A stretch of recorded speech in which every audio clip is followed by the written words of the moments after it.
성도는요, 자신의 연약함, 자신의 부족함, 개인적인 사정, 말하기 힘든 사정, 이런 거 숨기기보다는 되도록이면 내어놓고 기도해야 된다는 겁니다. 왠지 아세요? 왜 내어놓고 기도해야 되는 줄 아세요? 하나님은 우리의 약함을 들어쓰기 때문에 그렇습니다.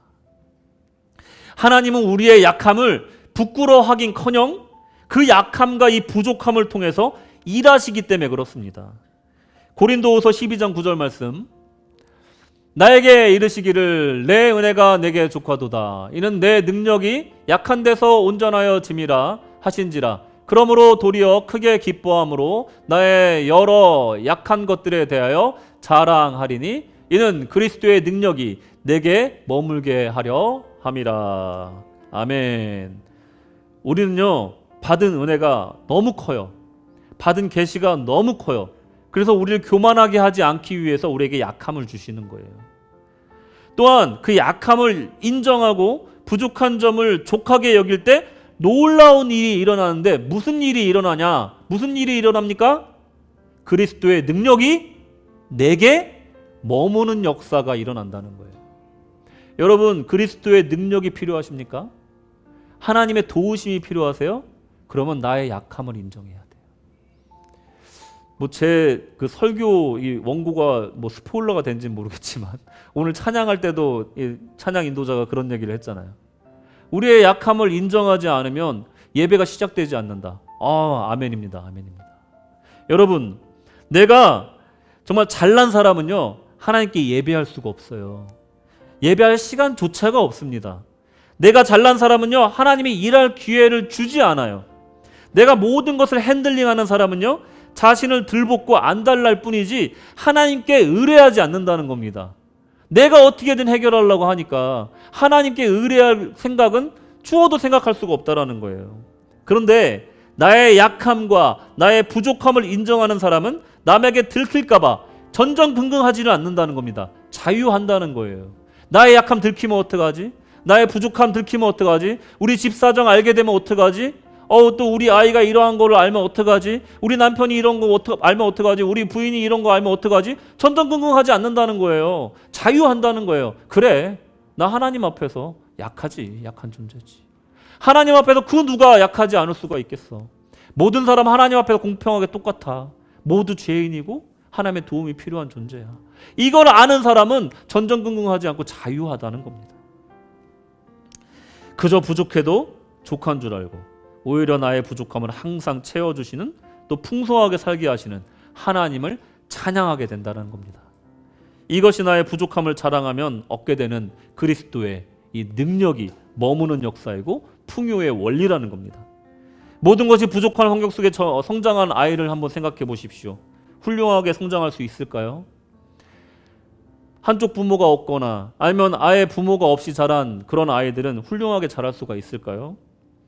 많은 부분이 결핍된 환경에 아이가 성장하면 얼마나 큰 영향을 그 환경을 통해서 받을까요? 예컨대 책임감 없는 가장이나 알코올 중독의 아버지, 가정폭력이 난무하는 집에서 자란 아이들은 장차 잘 자랄 수 있을까요? 결국 그 아버지의 아들이 되는 건 아닐까요? 네, 맞습니다. 애석하게도 많은 경우 그렇습니다.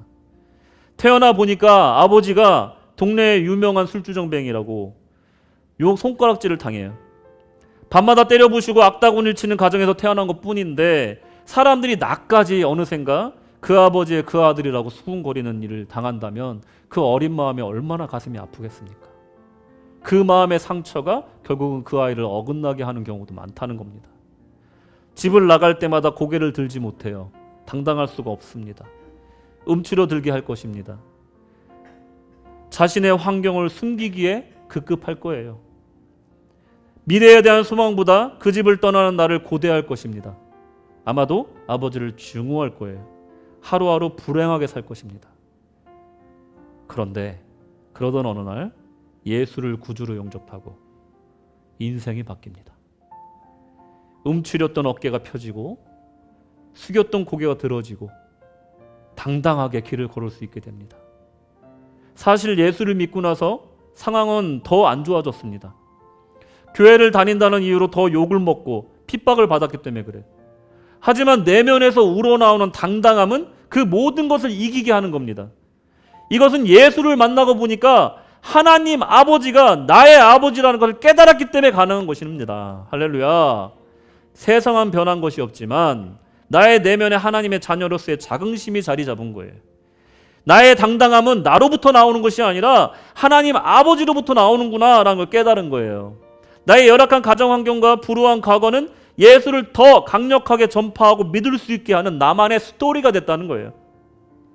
예수를 믿고 나니까 나를 둘러싼 환경은 간대었고 구속한 주만 보이도다. 아멘.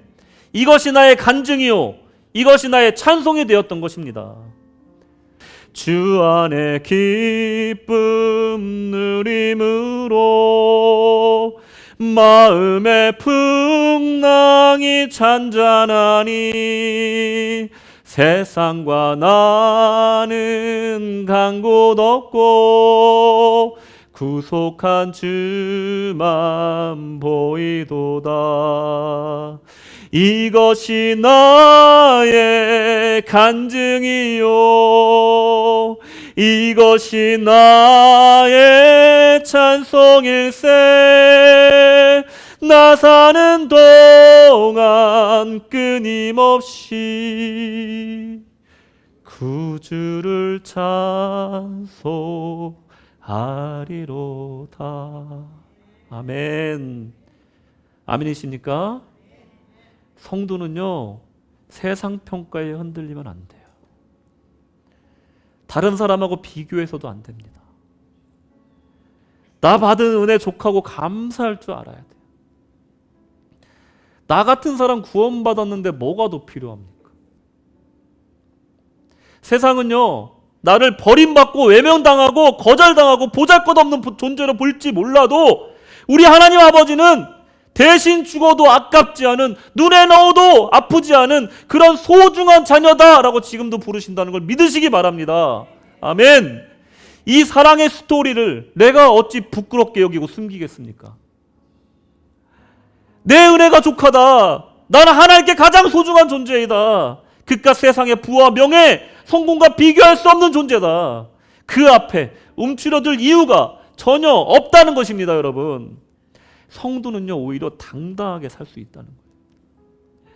약함을 자랑하고 그것을 통해 하나님의 일을 정말 하실 수 있는 기회를 열고 영적인 풍요를 누릴 수 있는 그런 삶을 살고자 강구해야지, 나의 약함 때문에 눌리면 안 돼요. 나의 부족함 때문에 눌리면 안 됩니다. 하나님이 일하실 것임을 믿고 그 말씀에 의지해서 간구하며 살아가야 된다는 거예요.